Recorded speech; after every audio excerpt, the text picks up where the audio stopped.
Alright guys, and welcome to the Audi S1. So I've just filled this thing up with 99 octane fuel. Normally I'll put sort of 95 or 97 in, but this pump that I just stopped at just so happened to have 99, so I thought, why not? Let's just try it out. And it actually has made a difference. It's not huge, but it's definitely there. It sort of makes the throttle response slightly more responsive, and anyway, I digress.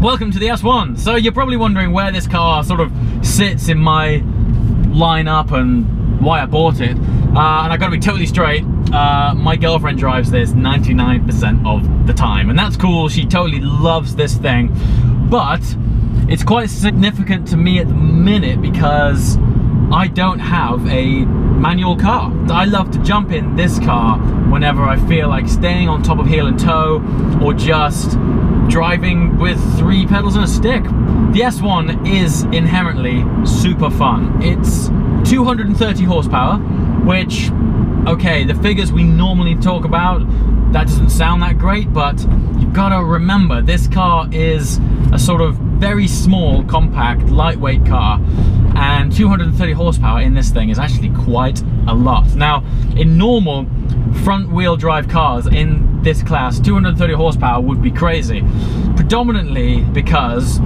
front-wheel drive cars with lots of power typically suffer from something called torque steer. Now, torque steer is when the front tires basically can't cope with the power of the car, and when you accelerate remotely too hard, they sort of break traction, and you get this sort of squirm under your wheel. It just feels odd.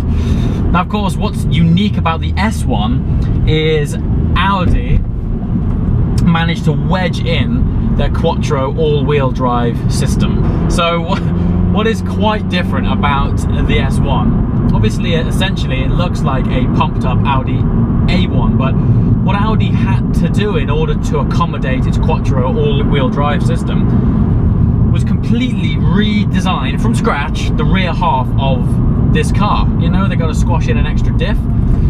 It's a game changer for this car. Honestly, you can floor this thing flat in first on a wet road, and it just plants it down, it just puts it in. Okay, so let's put this to practice. We're on a very wet, I mean, look at the weather, it's so foggy and crap outside. Right, I'm on a straight, on a wet country road in England, and we're gonna try this 4-wheel drive system and just see how it goes. Okay, so that's first gear, flat. Not a single squirm, 230 horsepower, little car. You couldn't do that in a front-wheel drive car. It would spin up and go crazy, or the traction control would kick in and stop you from having fun. This thing plants it, man. It's so good. There's a tuning company called ABT, or ABT, or however you pronounce it. They can currently get 330 horsepower out of an S1. 330 horsepower. Can you imagine what that would be like in something this light? 4-wheel drive, manual.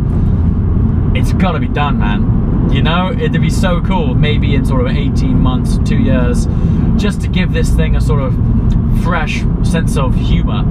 I might just take this thing here and see if they can up that torque, up that horsepower. It'd be hilarious. Okay, so what else is really cool about the S1 is the whole reason this car exists is because 2 years ago, Audi launched the A1 Quattro. You've probably seen it. It's like an A1 on steroids, and it has a bit of a Group B rally theme going on. It's pumped up. But while that car was amazing, it was only available in left-hand drive, which is pretty pointless for the UK, as we're all right-hand drive. But also, I think they made 350 worldwide, and 35 of those came to England. So not only are they left-hand drive, they're also really hard to get. But the response to the A1 Quattro was such that Audi ended up launching the S1. And the great thing about this is it's actually more powerful than the A1 Quattro. Maybe it weighs a bit more, but you've got a few more creature comforts. You've got a fantastic Bose sound system, you know, comfy seats, heated seats, all of that type of thing. I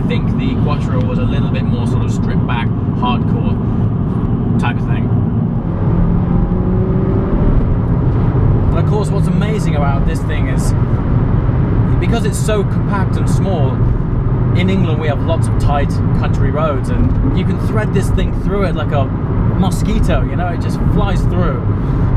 It's a really compact, nimble thing, and I love that. It's great, especially when you jump out of something like the F12, which is a bit of a beast. Yeah, this is quite a refreshing experience, actually, and woohoo! Oh, this is cool, this is great fun. Just makes you feel like a cheeky boy racer. It's great. It's funny, I've spoken to people who are like, oh, the S1's so good, but I'd only buy it if it was available with a twin clutch box. And like, I get that, but the whole appeal of this thing is that stick. It just makes this car so much more fun. I understand it when you need a flappy paddle gearbox or like a twin clutch gearbox for a car which has got crazy horsepower. Supercars are great for that because sometimes things are happening so fast, it's nice to not have to sort of think about changing gears and etc. Anyway, that's a separate topic. But in this car, because it's so capable and it plants all of that power down 100% of the time, having this stick just makes it such a playful thing. And the gearbox is great too. Despite this thing being turbocharged, when you heel and toe, the blip of the throttle does match up nicely. You don't have to over blip it. You just drop a cog and do one. It's great. Power! Boom! Awesome.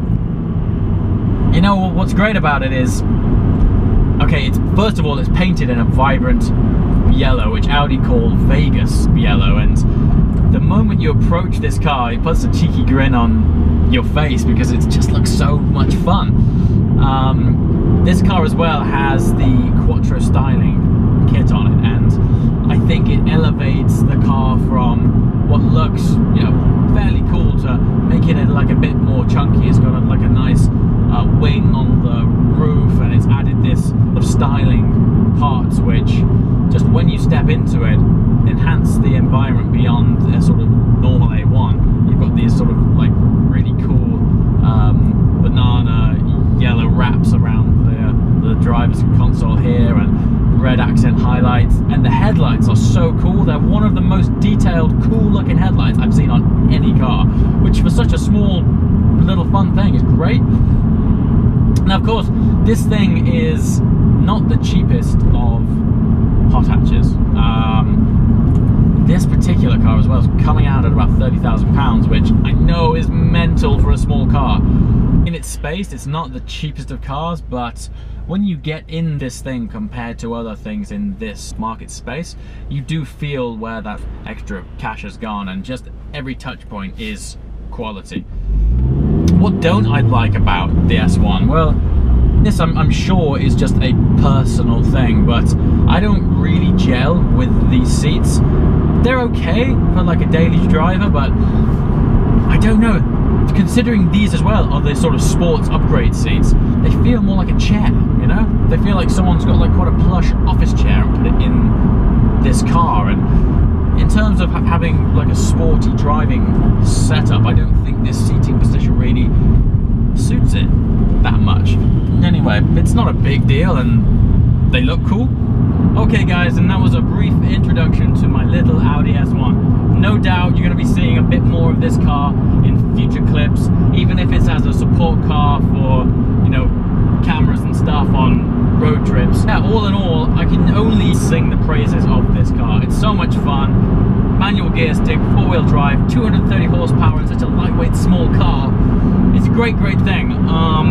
Yeah, so gonna be having lots more fun with it, but if anything, this car has sort of inspired me